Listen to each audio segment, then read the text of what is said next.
Y vamos a ver ese atributo de Dios, que Dios no miente. Lo hemos estado viendo en Hebreos. Vamos rápidamente a Hebreos capítulo 6. Hebreos capítulo 6, versículo 17 y 18. Es muy interesante la escritura de los versículos de la Biblia. Yo le invito a que usted este pasaje lo pudiera escribir y lo pudiera colocar en alguna parte visible. Recuerdo que cuando estaba yo en el noviazgo con mi esposa, ella tenía un lugar de oración en su casa y ella tomaba, hay unos taquitos de papel de colores, y entonces cuando Dios le daba una palabra, ella la escribía y la pegaba, lo iba pegando. Y a mí me sorprendió mucho una vez que yo pude entrar a ese lugar de oración que ella tenía, y prácticamente estaba la pared tapizada de puras promesas que Dios le iba dando a ella, y obviamente ese era su lugar donde ella entraba a orar. Y obviamente cuando tú estás orando, ves la palabra, recibes la palabra, confiesas la palabra, declaras la palabra comienza a revelarse en ti. Por eso el Señor a su pueblo le dijo que escribieran la palabra. El pueblo escribía la palabra en manillas, se colocaban balacas con la palabra, la colocaban en los dinteles de las puertas. Es muy importante tener lugares estratégicos donde usted ora y donde usted tenga la palabra y donde usted ore con la palabra del Señor. Hebreos capítulo 6, versículos 17 y 18 dice: por lo cual, queriendo Dios mostrar más abundantemente a los herederos de la promesa la inmutabilidad de su consejo, interpuso juramento, para que por dos cosas inmutables, en las cuales es imposible que Dios mienta. Esta parte me fascina, es imposible. La naturaleza de Dios no le permite mentir. Así como yo le puedo decir, es imposible que nosotros los seres humanos volemos. Nosotros no fuimos diseñados para volar por nosotros mismos. Yo no puedo volar. Por mi propio mecanismo, mi propio cuerpo no fue diseñado. No tengo plumas, no tengo un cuerpo aerodinámico, no fui diseñado para volar. Asimismo, como un pez fue diseñado para el océano, asimismo como las aves fueron diseñadas para los cielos, Dios, que no fue diseñado, Dios que es creador, en su propia naturaleza, en su propia esencia, no puede mentir. Es imposible, no lo tiene, no está en él. No está en él. Es como pensar que un pez va a salir del agua y va a volar hasta alturas impresionantes. No puede hacerlo, es imposible. Entonces, aunque Dios es todopoderoso, hay dos cosas que Dios no puede hacer: mentir y matarse a él mismo. Dos cosas. Aunque es todopoderoso, todo lo puede hacer. Son estas dos cosas que Él no puede hacer. Entonces, a mí esto me fortalece. ¿Por qué? Porque cada vez que Dios me da una palabra, la palabra hablada por Dios es verdad. Pero nosotros no hemos creído esto, y es un grave problema, porque Dios puede hablarme a mí muchas cosas, pero si yo no las creo, no va a pasar absolutamente nada. El Señor Jesús dijo: no te he dicho, le dijo a Marta y a María, que ayer terminamos allí, cuando vinieron a reclamarle por Lázaro, y vimos ayer que él había dicho que esa enfermedad no era para muerte, lo vimos ayer, aunque murió, no era para muerte, sino para gloria de Dios. El Señor le dijo a Marta y a María: no te he dicho que si crees verás la gloria de Dios. ¿Cuál es el problema de nosotros? No creemos. ¿Y por qué yo no creo? Porque hay algo en mí que me dice que Dios no dice la verdad. Si yo creo que Dios no miente, entonces creo que la palabra es verdad. Y voy a comenzar hablándoles de un texto muy interesante en el Antiguo Testamento que está en Primera de Reyes. Vamos a ir, por favor, a Primera de Reyes. Y aquí está un profeta que me llama a mí mucho la atención, es el profeta Elías. En Primera de Reyes capítulo 17 hay una disputa allí por que el pueblo se ha desviado de Jehová. Entonces el pueblo abandonó a Dios. Y le cuento que el pueblo de Israel siempre era cíclico, repetía un círculo. Estaban bien, se olvidaban de que Dios los bendecía, se alejaban de Dios. Luego venían las pruebas, las dificultades, las enfermedades, las guerras. Luego buscaban a Dios, volvían a estar bien. Luego volvían a olvidarse de Dios, se alejaban de Dios, volvían las pruebas, las dificultades. O sea, eran cíclicos. Entonces Dios levanta un hombre llamado Elías. Elías es un hombre muy interesante en la Biblia. Se dice de él muy pocas cosas, pero Elías está envuelto siempre en una atmósfera de lo sobrenatural. Elías está envuelto en ese ambiente sobrenatural. Elías comienza a ver cosas de Dios que seguramente muchos hombres nunca han visto y nunca verán. A mí me frustra personalmente estos hombres de Dios, porque estos hombres de Dios tenían tal convicción de que la palabra es verdad, que ellos obedecían a ciegas y obviamente veían un respaldo de Dios de una manera impresionante. Esta mañana tuve la oportunidad, fui con Alejo, estuvimos orando por una familia y oramos por 2 niños, oramos por un enfermo, un señor que le dio un derrame y quedó postrado. Y estábamos orando por un muchacho también de 15 años que no puede hablar, y comenzábamos a desatar y a desatar. Señor, por favor, conecta de nuevo sus cuerdas vocales, conecta de nuevo todo su sistema para que él pueda hablar. Y sabe una cosa, yo creo en los milagros, hemos visto milagros, pero yo le decía esto al Señor, que la Biblia dice que a los que creen en su nombre, estas señales seguirán. Y parte de esas señales son los milagros. Movernos en una esfera que nosotros podamos ver a una persona que no tiene en sus ojos, no tiene sino la cuenca vacía, cómo Dios puede poner un ojo allí porque Dios es creador. Dios puede colocar el habla en una persona que nunca ha hablado. Dios puede hacer que una persona que está postrada con sus piernas secas, de no usarlas, se robustezcan esas piernas y se levante. El problema realmente no está en Dios. El problema está en nosotros. ¿Por qué? Porque cuando vamos a orar hay un cuestionamiento. Pero ¿cómo le va a salir un ojo nuevo? ¿Pero cómo va a hablar si nunca ha hablado? ¿Pero cómo se va a parar de esa cama si lleva 3 años postrado? Hay una batalla constantemente en nosotros. Y yo quiero decirle que por eso los hombres de la Biblia alcanzaron grandes cosas, porque simplemente creían lo que Dios les decía. Veamos un ejemplo de un hombre que le creyó a Dios en las instrucciones. Primera de Reyes capítulo 17. Dice la Biblia, Elías predice la sequía. Entonces Elías Tisbita, que era de los moradores de Galaad, dijo a Acab. ¿Quién era Acab? El rey. Era un rey pagano, tenía una esposa llamada Jezabel, adoraban a Baal, a Acera. Entonces dice Elías, vive Jehová, Dios de Israel, y subraya esto, en cuya presencia estoy. ¿Qué le está diciendo aquí Elías a un rey que se desvió del camino? Dice, yo mantengo en la presencia del Señor. Estoy sumergido en la presencia de Dios. Me muevo en la presencia de Dios. Habito en la presencia de Dios. Dios me rodea. Dios está a mi alrededor. Qué impresionante es esto. Qué lindo sería, qué glorioso sería que nosotros pudiéramos decir, en cuya presencia yo habito, en cuya presencia yo estoy, en cuya presencia permanezco. Y le dice, no habrá lluvia ni rocío en estos años, sino por mi palabra.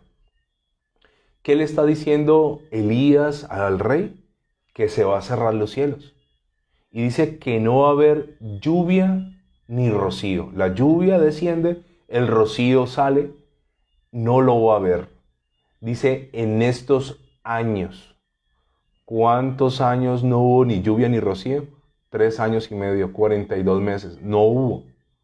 Usted se imagina, nosotros lo leemos, pero a veces muy someramente, ¿usted se imagina qué es una sequía de un año? Sin una sola gota de lluvia, pero más allá de eso, sin ni siquiera humedad en el ambiente. Cuando amanece y usted puede salir temprano y hay plantas, las plantas están botando agua. Hay como una especie de transpiración de agua de las plantas. En la mañana hay niebla, neblina, pero no había ninguno de estos fenómenos y él dijo, no va a llover sino por mi palabra. Y luego dice, y vino a él palabra de Jehová diciendo, apártate de aquí, a Elías, y vuélvete al oriente y escóndete en el arroyo de Querib, que está enfrente del Jordán.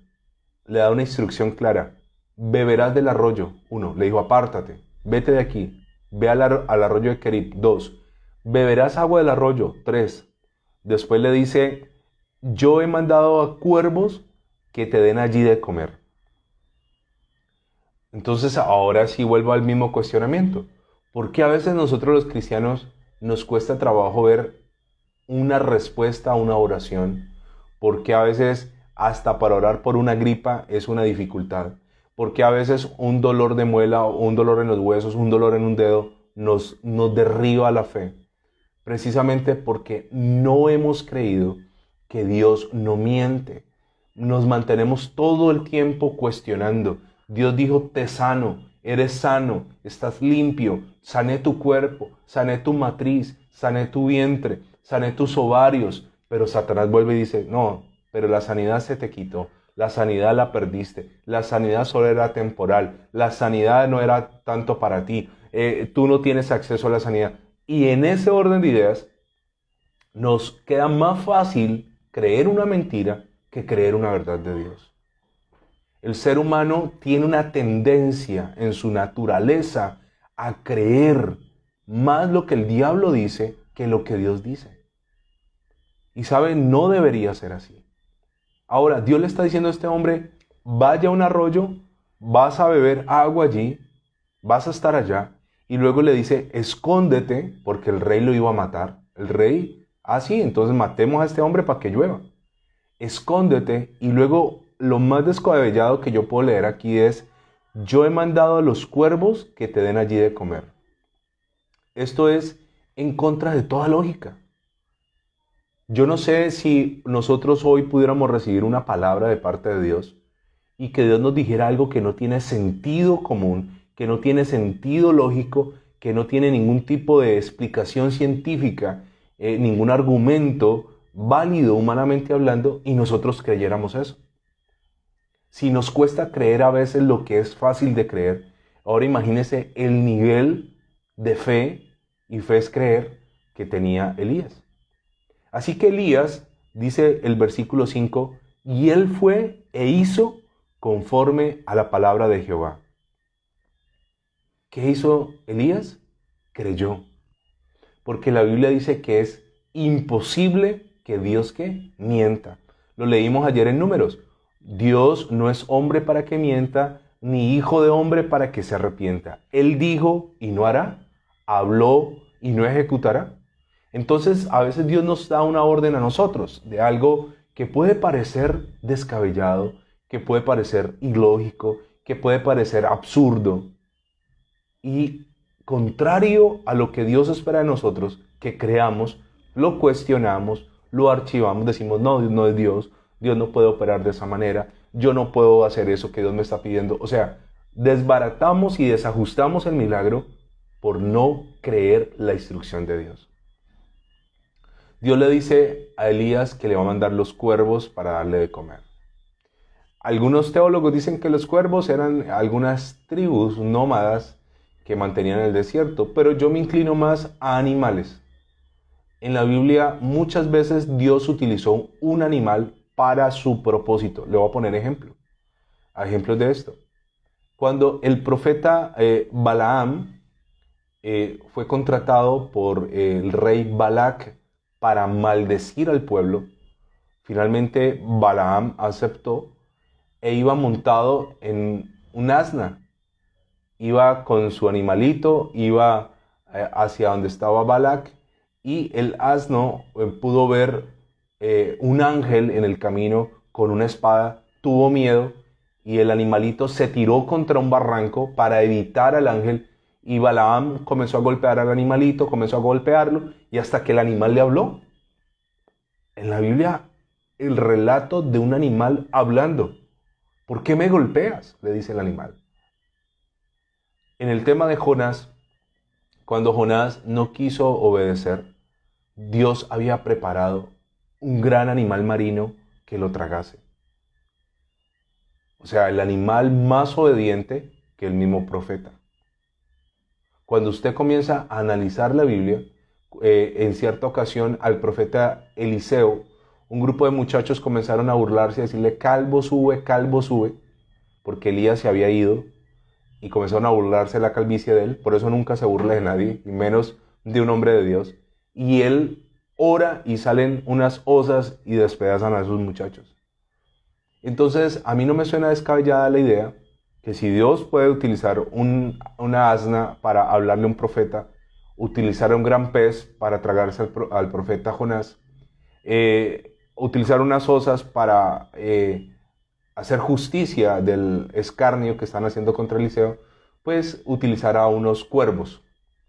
Ahora, los cuervos son animales muy inteligentes. Yo no sé si usted lo sabe, pero los cuervos son muy buenos imitadores del sonido. De hecho, las alarmas de los carros, ¡pup, pup!, ellos las oyen y las imitan muy bien. Los cuervos pueden hablar. Los cuervos en los ríos les llaman la atención las cosas brillantes. Se han encontrado nidos de cuervos donde han amontonado pepitas de oro que encuentran en los ríos. Los cuervos son animales muy interesantes, pero tienen un aspecto muy desagradable, y es que son carroñeros, como muchas aves. Entonces un cuervo, cuando se encuentra un cadáver, por eso en Colombia las mamás, cuando estaban furiosas con un hijo, en su ignorancia los ataban más y los maldecían con un refrán que dice, cría cuervos y te sacarán los ojos. Claro, el hijo se estaba comportando mal, y cuando le soltaba a la mamá ese dicho, pues no solo lastimaba y hería su corazón, sino que lo afirmaba en un comportamiento de rebeldía. Así que los cuervos, cuando encontraban un cadáver, lo primero que el cuervo hace es comerse los ojos. No sé a qué saben los ojos para ellos, pero era muy apetitoso. Así que Dios le dice a este profeta, le dice, mira, yo te voy a llevar a un lugar, vas a tomar agua del lugar, y aparte de eso yo voy a enviar unos cuervos para que te traigan de comer. Él no se puso a pensar, ¿y si los cuervos no vienen? ¿Y si es verdad? ¿Y si el arroyo se seca? ¿Y si no hay agua? ¿Y si el rey me encuentra? ¿Y si de pronto me muero de hambre? No, ¿qué hizo Elías? Creyó con la fe que yo quisiera tener. Yo quisiera tener esa fe que no cuestiona, esa fe que no es lógica, esa fe que no se pregunta el cómo, el cuándo, el dónde, con quién. Esa fe que simplemente, ¿qué? Cree, no cree por mí, sino que cree porque el que lo dijo es fiel para cumplir lo que dijo. Esa es una gran diferencia. El que lo dijo es fiel, no mentirá. Si él lo dijo, lo hará. Entonces dice la Biblia que él se fue conforme a la palabra de Jehová, pues se fue y vivió junto al arroyo de Kerib, que está frente al Jordán. No dice la Biblia cuánto tiempo, pero vivió una temporada allí. El versículo 6 es más sorprendente. Y los cuervos le traían pan y carne por la mañana. ¿Qué hacían los cuervos estos? Pan y carne. La primera hamburguesa en la historia de la humanidad, bíblicamente hablando, pan y carne. ¿De dónde se sacaban los cuervos el pan? No sé. Es que el pan no lo vendían en panaderías. Ahora recuerda este principio. Toda la región estaba en sequía. El pan se produce del trigo. Seguramente todos los cultivos de trigo se habían secado en aquella región. ¿De dónde se sacaban los cuervos el pan? No sé. Ahora, ¿de dónde se sacaban la carne? No era carne carroñera, no era carne descompuesta, no era carne fétida. No sé de dónde se sacaban la carne. Pero todos los días, en 2 jornadas, le traían pan y carne. Versículo 6. Y los cuervos le traían pan y carne por la mañana y pan y carne por la tarde. O sea, mientras otros sufrían, Elías estaba comiendo hamburguesa, una dieta que nos gustaría mucho de nosotros. Hamburguesa en la mañana, hamburguesa en la tarde. Hamburguesa en la mañana, hamburguesa en la tarde. una cosa extraña. ¿Por qué ocurrió esto? Porque Elías creyó y obedeció. Y dice, pasados algunos días se secó el arroyo porque no había llovido sobre la tierra. Entonces pasó un tiempo, finalmente el arroyo se seca. Entonces, ¿qué ocurre aquí? Y présteme mucha atención a esto. A lo largo de la vida, Dios te va dando instrucciones y Dios te va llevando como en etapas. Es muy malo para mí estar pensando en el mañana cuando no estoy todavía, no he superado el hoy. Elías no estaba angustiado diciendo, ¿y qué va a pasar el día que se seque este arroyo? Seguramente Elías vio cómo disminuían las aguas, porque es que un arroyo no se va a secar de la noche a la mañana. El caudal se comenzó a secar, a disminuir. Ya luego era una corriente bien pequeña, luego era un hilo de agua, finalmente gotas de agua que pasaban hasta que no pasó nada más. ¿Sabe? Si tu negocio cierra, si las ventas se caen, corto y anulo, si dejas de vender, si tu economía se va cerrando, ya no es un caudal amplio, generoso, sino que cada vez es más estrecho, cada vez es menor, cada vez te ves más restringido, más apretado, y finalmente es un hilo hasta que finalmente es unas goteras y finalmente se puede secar. Te tengo una noticia. Si tú crees en Dios, Dios tendrá algo justo en ese momento de quiebre, tendrá ya otra cosa diferente. Entonces, Elías no tenía un sueldo, Elías no tenía oro enterrado, no tenía dinero, Elías se movía y era sustentado por Dios. Por eso el Señor Jesús dijo que no solo de pan vivirá el hombre, sino de toda palabra que sale de la boca de Dios. Mi hijo, Dios le ha dado mucha inteligencia a él y a veces yo estoy hablando con él y hablo cosas tremendas. Hoy veníamos del colegio y me estaba diciendo, papá, ¿por qué si Colombia, supongamos, queda en una parte del planeta y nosotros estamos boca abajo, ¿por qué nosotros no sentimos que estamos boca abajo? Porque una parte del mundo está hacia un lado y otra parte hacia otro lado. ¿Y por qué los que están boca abajo no sienten que están boca abajo? Y a veces yo hablo con él cosas y a veces son conversaciones tan maduras que me olvido que tiene 6 años y medio. Y a mí me gusta comer mucho pan. Y entonces en estos días me estaba viendo él comer pan y me dijo, papá, recuerda, no solo de pan vivirá el hombre, sino de toda palabra que sale de la boca de Dios. Por eso es que Elías no vivía del pan. Elías no vivía de los cuervos. Elías no vivía de la carne. Elías no vivía de lo circunstancial. ¿De qué vivía Elías? De lo que sale de la boca de Dios. Y para yo vivir de lo que sale de la boca de Dios, yo tengo que tener claro que Dios no miente. Se lo voy a volver a repetir. Para poder vivir de lo que sale de la boca de Dios, yo tengo que tener absolutamente claro que Dios, ¿qué? No miente. Porque si dependo de lo que sale de la boca de Dios, que es su palabra, y yo cuestiono, pues no voy a poder vivir de eso.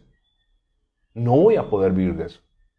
Así que Elías no estaba afanado por el mañana, no estaba afanado por lo circunstancial, no estaba afanado por el arroyo que se seca, porque Elías tenía algo claro. Yo no vivo de un arroyo, yo no vivo de unos cuervos, yo no vivo del pan y de la carne, sino que vivo de lo que Dios diga, porque si Dios lo dice, Él lo hará. Versículo 8. Se seca el arroyo. Vino luego a él palabra de Jehová diciendo. ¿Qué vino a él? Palabra. Quiero preguntarles a ustedes y quiero que nos hagamos este cuestionamiento. ¿Por qué Dios no le ponía todos los días allí? Elías abría los ojos, ¡prum! Ahí ya estaba la comida. ¿Por qué Dios tiene que utilizar unos animales? Es curioso esto. Dios podría haberle colocado a Elías un mercado para que le durara el tiempo necesario. Pero Dios usa herramientas y formas que a veces yo digo no son necesarias porque Dios podría hacerlo él solo, pero Dios es tan generoso que involucra su creación en sus milagros e involucra al ser humano en sus milagros. Él no necesita de nosotros, pero nos involucra en su generosidad. Así que ahora Elías, que vive de la palabra que sale de la boca de Dios, recibe otra palabra. Le dice Dios, levántate, vete a Sarepta de Sidón y mora allí. He aquí, yo he dado orden allí a una mujer viuda que te sustente. Ok, vamos a ir despacio. La primera instrucción, vete a un arroyo, escóndete. Bueno, no es muy normal, no es muy lógica que durante un periodo de tiempo cuervos, pájaros me sustenten, pero Dios lo dijo, Dios lo hace. Entonces Elías dijo, listo, no hay problema. Pero esto se pone más descabellado porque ahora le dice, ve a Sidón, Sarepta de Sidón. De hecho, no era ni siquiera una región donde estaban los judíos. Esta era una región de gente extranjera. No lo va a sustentar a él una mujer judía. No es una judía que ayuda a un judío. Es una extranjera. Entonces desde allí comienza ya a tumbar Dios lógicas humanas. Porque uno siempre, ¿quién piensa? ¿Quién me va a ayudar? Mi familia. ¿Quién me va a ayudar? Los de la iglesia. ¿Quién me va a ayudar? El pastor. ¿Quién me va a ayudar? El del trabajo. O sea, nuestra lógica siempre busca mecanismos sencillos para creer. Pero la fe, que es genuina, no se va por el camino fácil. La fe casi siempre escoge el camino complejo. El camino de aquí nunca me lo imaginé. Y Dios no lo va a llevar a que lo sustenten sus propios hermanos judíos. Lo va a llevar a que lo sustente una mujer que vive en Sarepta de Sidón. Con una característica que a cualquier hombre le pararía los pelos de punta. Es viuda. Se sabe que una mujer viuda en la antigüedad no podía trabajar. Y a menos que fuera una viuda rica, esta mujer que no podía trabajar, normalmente las viudas vivían de la caridad. Recuerde que en la antigüedad mendigar y pedir era muy deshonroso. Así que Dios había diseñado unas leyes que todo lo que se iba en la cosecha recogiendo, cuando iban recogiendo la cosecha, lo que cayera en el suelo, no lo recogieran para dejárselo a las viudas, a los huérfanos, que ellos tuvieran algo, que recogieran algo y que eso fuera su sustento. Pero se supone que es que la región entera está en sequía. Así que la lógica a Elías pudo decirle, vas a ir de una mujer no judía, vas a ir a que te sustente y aparte de eso, estamos en sequía. O sea, ¿qué puede ofrecerte esta mujer? Pero recuerde esto, Dios no miente. Le voy a hacer una pregunta, usted que ya ha leído tantas veces este pasaje. ¿En realidad la viuda tenía cómo sustentar a Elías? La respuesta es no. Ella no tenía. Dios lo va a llevar a él donde una mujer que estaba tan llevada, que estaba tan mal, que tenía una crisis tan aguda, que seguramente ya estaba en los huesos, su hijito también, y esta mujer iba a tener su última cena para dejarse morir de hambre. Mire pues el cuadro. Imagínese que usted, el Señor le diga, necesito que te vayas de viaje misionero a un lugar, a predicar mi palabra. Entonces uno siempre, en la modernidad uno está acostumbrado que uno llegue a un lugar, lo hospeden en un buen hotel o lo tengan en una buena casa, con todas las comodidades. Cuando Elías llega, encuentra que en esa región el tema del no agua ha golpeado tan duro que esta mujer, su decisión es morirse después de su última cena. Ahora, yo no noto a un Elías que desobedece, a un Elías que cuestiona, a un Elías que se enfrenta a Dios. ¿Por qué me mientes? ¿Por qué juegas conmigo? ¿Por qué me ilusionas? No, Elías se movía por eso es que Dios hacía tantas cosas con Elías. Y por eso es que Dios con nosotros, aunque quisiera hacer muchas cosas, no las hace porque nosotros no estamos en ese nivel. Esto va en contra de toda lógica. He aquí, yo he dado orden allí a una mujer viuda para que te sustente. ¿Qué hace Elías? Entonces él se levantó y se fue a Sarepta. Característica de alguien que sabe que Dios no miente. Obedece. No, ¿por qué voy a ir a Sarepta? ¿Por qué no me manda a otra parte mejor? ¿Por qué no voy a otro lugar donde por lo menos haya otra posibilidad? Cuando nosotros pensamos en emprender algo, siempre queremos ir a la fija. Siempre queremos empezar en el mejor lugar. Y no es malo, pero no es fe. Siempre queremos ir con todo, como dicen por ahí, tener todo amarrado, ¿no? Todo seguro. Pero estos hombres se movían en un nivel que ellos no tenían absolutamente nada seguro aparte de lo que sale de la boca de Dios. Llega donde esta mujer, versículo 10. Entonces él se levantó y fue a Sarepta, y cuando llegó a la puerta de la ciudad, he aquí una mujer viuda que estaba allí recogiendo leña. Y él la llamó y le dijo, te ruego me traigas un poco de agua en un vaso para que beba. Recuerde que, pidió agua, recuerde que estaban en sequía, estaban en hambruna. Ahora, la petición de este hombre era elevada, un poco de agua. Y yendo ella para traérsela, él la volvió a llamar y le dijo, te ruego me traigas también un bocado de pan en tu mano. O sea, Elías fue a un lugar donde no había provisión. Pero le quiero contar esto. El que le cree a Dios, el que sabe que Dios no miente, desata bendición, aunque llegue al lugar más estéril, aunque llegue al lugar más muerto, aunque llegue al lugar más seco. Él llegó a un tierrero. Él llegó a un lugar decadente. Y le dice, tráeme agua y tráeme pan. Dos cosas muy claras. ¿Con qué lo había sustentado Dios acá? Antes en el arroyo, con agua, con carne y con pan. Tráeme agua y tráeme pan. Y ella respondió, vive Jehová, y aquí hay una palabra clave, tu Dios. Aquí yo con esto ya puedo decirle, bueno muchachos, hasta mañana. Vive Jehová, tu Dios. Si nos devolvemos a la lectura, Dios le dice, ve a Sarepta de Sidón, y yo he dado allí orden a una mujer viuda.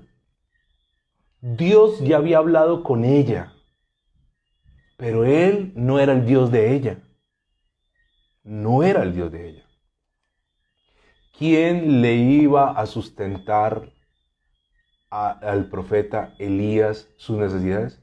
Una mujer de otra cultura, una mujer pagana seguramente, una mujer con otra tendencia de adoración, pero Dios lo lleva a él allá para demostrarle que Dios moverá incluso hasta las piedras para bendecirme a mí.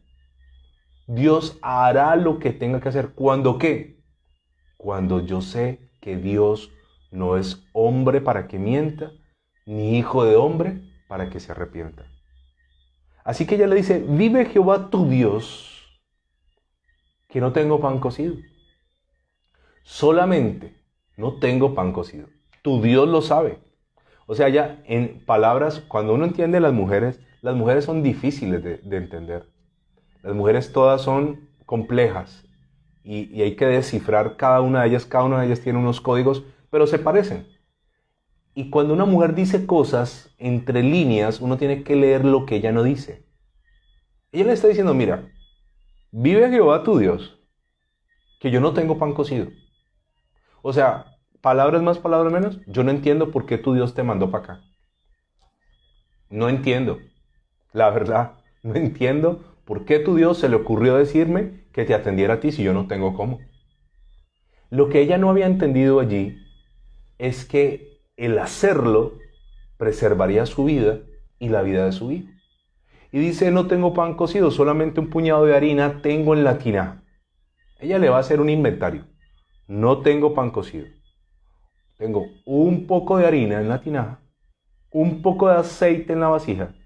Y ella le resume. Y ahora recogía ¿cuántos leños? 2. Para entrar, prepararlo, ella le está hablando muy irónicamente, prepararlo para mí y para mi hijo, para que lo comamos y nos dejemos morir.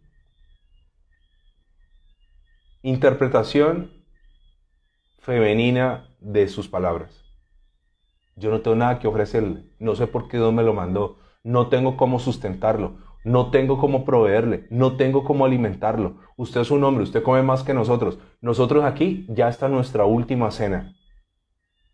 Ahora, si ella está diciendo comerlo y dejarnos morir, yo le voy a poner un rostro a esa mujer y yo en mi mente voy a imaginar el contexto de la historia y yo no me voy a imaginar una mujer robusta.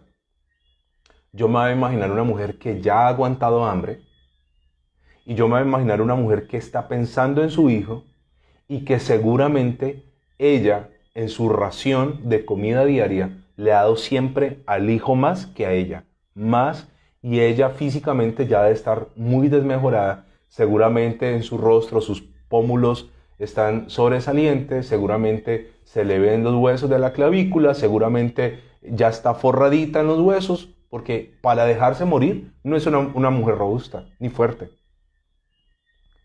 Le está dando una opción. Ahora, mire la información que sale de ella. ¿Qué haría un cristiano moderno? No, Dios me mintió, esto no era palabra de Dios, Dios se equivocó, ¿cómo me trae este moridero? ¿Cómo me trae aquí con esta pobre mujer? ¿De dónde va a salir el sustento? ¿Cómo vamos a hacer? No, estos manes se movían en una dimensión que realmente, no lo digo por usted, lo digo por mí y lo digo con toda humildad. Yo siento una vergüenza con Dios. Porque es que a veces nosotros hacemos una laraca, un escándalo porque tenemos un medio problema. Qué pena con Dios. Cuestionamos a Dios por bobadas. Pero como esto es un hombre de Dios que le creyó a Dios, este hombre le dice esto a ella. Ahora, no sé de dónde Elías se saca esto. Lo único que la Biblia dice es que Dios le dijo, ve, que yo le di orden a una mujer para que te sustente. Pero como Elías está empoderado, como Elías cree que lo que su Dios le dijo es verdad, entonces Elías toma la iniciativa y desata algo sobrenatural. ¿Quiénes son los que desatan lo sobrenatural? Los que saben que Dios, ¿qué? No miente. Ahora, ¿Dios tiene que darle todo molidito a Elías en la boca? No, ya Dios dio una palabra, ahora muévase. Ya Dios te dio una palabra a ti, ahora muévete. Dios te dijo, te voy a prosperar. Hermano, muévase. No espere pues hasta que Dios le ponga el local, las llaves, el dinero. No, muévase. Ya Dios le dijo a Elías, te voy a sustentar con esta viuda. Y Elías está allí. Yo no sé si internamente Dios le dijo, vas a orar por esto y va a pasar. Yo no creo. Lo que sí sé es que Elías le dijo, no tengas temor. ¿Qué le dijo? No tengas temor. ¿Cómo la percibió Elías a ella? ¿Llena de qué? ¿De fe? Usted sabe que el enemigo de la fe no es la incredulidad, el enemigo de la fe es el temor. Por eso el Señor Jesús siempre, antes de un milagro, decía, no teman, no temas. ¿Cómo mantenemos nosotros? Llenos de temores. Temores al fracaso, temores a una recaída, temores a una enfermedad, temores a una pérdida, temores a muchas cosas malas. Él la ve a ella, escucha sus palabras. Ella no fue que dijo, ay, mire, ¿sabe que yo soy de acá de Sidón? Pero ¿sabe qué? Dios me habló y listo, cuente con ese vaso con agua y cuente con ese pan. Ya en adelante veremos qué hace su Dios. No, ella no tenía eso, hermano. Porque ella no conocía a Dios. Por eso le dice, Jehová tu Dios. Pero ¿quién sí conocía a Dios? El profeta. Ahora, ¿qué está esperando nuestra familia de nosotros? Que en la crisis perdamos la cabeza, que en la crisis nos llenemos de depresión, de angustia, que nos demos contra las paredes. No, yo no puedo esperar que los que me rodean tengan una actitud de fe cuando yo no la tengo. Elías conservó la calma. Yo no veo a un Elías ahí rasgándose las vestiduras y llorando, diciéndole a Dios, me trajiste a morirme de hambre aquí a Sarepta de Sidón. No. no tengas temor.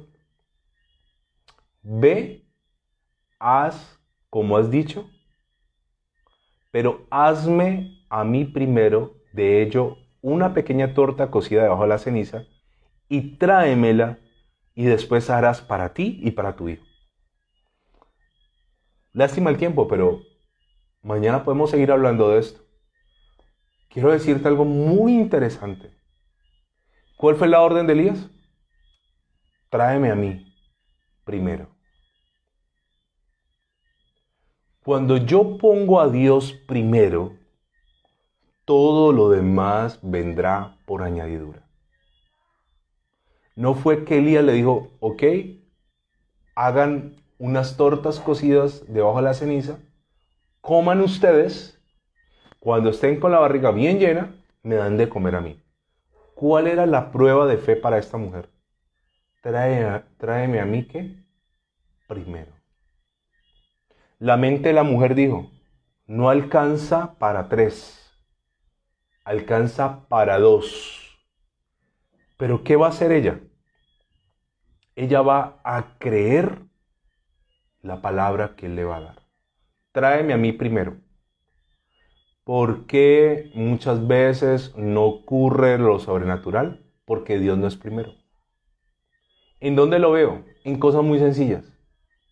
La Biblia dice, mas primeramente buscad el reino de Dios y su justicia y todo lo demás vendrá por añadidura. Domingo, día de culto en cualquier parte del mundo. Pastor, tuve que quedarme en la casa, tuve que lavar el carro, tuve que ir a mercado, me fui para la ciclovía, lo que sea. ¿Está mal eso? ¿Era malo que ella le diera primero a su hijo y a ella? No. ¿Está mal que te vayas a una ciclovía? No. ¿Está mal que te vayas a mercar? No. ¿Está mal que te vayas para la finca? No. Pero primero es ¿quién? Dios. Primero Dios. Porque la Biblia dice, yo amo a los que me aman y me hallan los que temprano me buscan? Porque temprano es primero. Temprano es primero. Entonces, esta mujer iba a tener que hacer su prueba de fe. Y Elías le dice, porque Jehová Dios de Israel ha dicho así. Ahora sí involucra a Dios. Jehová Dios de Israel ha dicho así. La harina de la tinaja no escaseará, ni el aceite de la vasija disminuirá, hasta, le pone un límite, el día en que Jehová haga llover sobre la faz de la tierra. O sea, ¿cuándo se va a acabar ese milagro? Cuando empiece a llover. Mire cómo Dios es. ¿Cuándo se acabará el sustento? Cuando ya llegue algo nuevo de parte del Señor. Yo he recibido provisiones. El año pasado nos ocurrió algo sobrenatural. Comenzamos a comprar cada semana mercados para darle a los hermanos de la iglesia que no tenían que comer cuando estábamos encerrados. Cada semana. Cada semana donde usted menos esperaba, llegaba dinero, llegaba dinero, llegaba dinero. Comprábamos mercados. Hubo hermanos que cada 8 días se les dio un mercado. Y nos gastábamos un dinero importante cada semana que no teníamos. No era que yo tenía lo del mes, no, cada semana. A veces era jueves y yo decía, Señor, el sábado es que salimos a repartir los mercados. No tenemos, hoy es jueves. El viernes llegaba el dinero. Era impresionante. ¿Cuándo se cerró? Cuando ya nos dejaron salir del confinamiento. Fue impresionante. Fue impresionante. El profeta le dijo, vas a tener comida y la señal es esta. Cuando caiga la primera gota de lluvia en la tierra, la harina escaseará y el aceite se acabará. Antes no. ¿Eso tiene lógica? No. Ahora, ¿qué está diciendo el profeta? Porque Jehová, Dios de Israel, ha dicho así. Él está diciendo, ¿yo dije? ¿Por mi palabra, como le dijo cuando los cielos? No. Dios. ¿Dios qué? No miente. ¿Usted cree que él estaba angustiado y si pasan 2 semanas y se acaba esto? ¿Cuántos años no llovió en la tierra? 3 años y medio. Pero si pasan 6 meses y se nos acaban las masitas, las tortas. Porque si Dios dijo, Dios lo hará. Porque Dios no es hombre para que mienta, ni hijo de hombre para que ¿qué? Para que se arrepienta. Entonces dice el 15, entonces ella fue e hizo, recuerde que ella no creía en Dios, y esa fue una conversión, me imagino, de ella hacia el Señor, como le dijo Elías, y comió él y ella. ¿Quién comió? Él y ella. Y después dice, su casa, muchos días.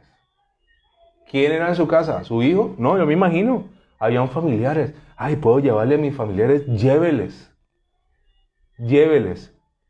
Ahora usted a mí no me pregunte cómo lógicamente, cómo científicamente, yo voy gastando harina, voy gastando aceite y no se acaba. Eso no tiene lógica. Eso no tiene explicación ni matemática, ni científica, ni química, ni nada. Eso no tiene ninguna lógica. Es que si Dios dijo que te va a sanar, te va a sanar. Aunque los médicos hayan dicho lo contrario. Es que si Dios dijo que te va a prosperar, te va a prosperar. Aunque la economía te diga lo contrario. Ahora, ¿yo a quién le creo? A los médicos, y son respetables, y todos en algún momento hemos tenido que ir a un médico. A los médicos, a la lógica, a la ciencia, a la matemática, o le creo a un Dios que no miente. Vamos a orar.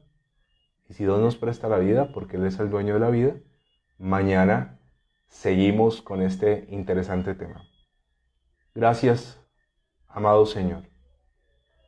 No hay palabras, Señor, para agradecer tan grande amor que tienes por nosotros.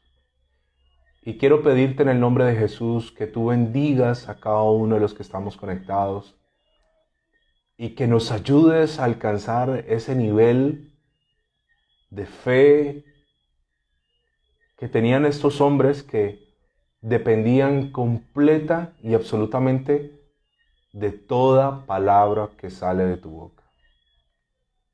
Perdóname por todas las veces que yo tuve un milagro cerca, pero no lo creí y el milagro se perdió. No lo creí, cuestioné mi lógica, me dejé llevar por mi propio razonamiento humano, le creí tal vez al enemigo y hoy te voy a pedir perdón por un pecado que seguramente muchos de nosotros no teníamos conciencia hasta que comenzamos a estudiar este tema, y es que al no creer en ti y en tu palabra, te hemos ofendido al pensar que tú mientes. Perdóname si alguna vez a lo largo de mi vida en la tierra yo he pensado que tú mientes, me has mentido o no me has dicho la verdad. Perdóname, Señor. Hoy pido perdón por un pecado que seguramente he pasado por alto por ignorancia, porque no lo sabía que lo tenía. Si tú lo dijiste, tú lo harás. Porque tú no eres hombre para que mienta, ni hijo de hombre para que se arrepienta. Así que yo hoy recibo tu palabra y la creo. En el nombre de Jesús. Amén y amén.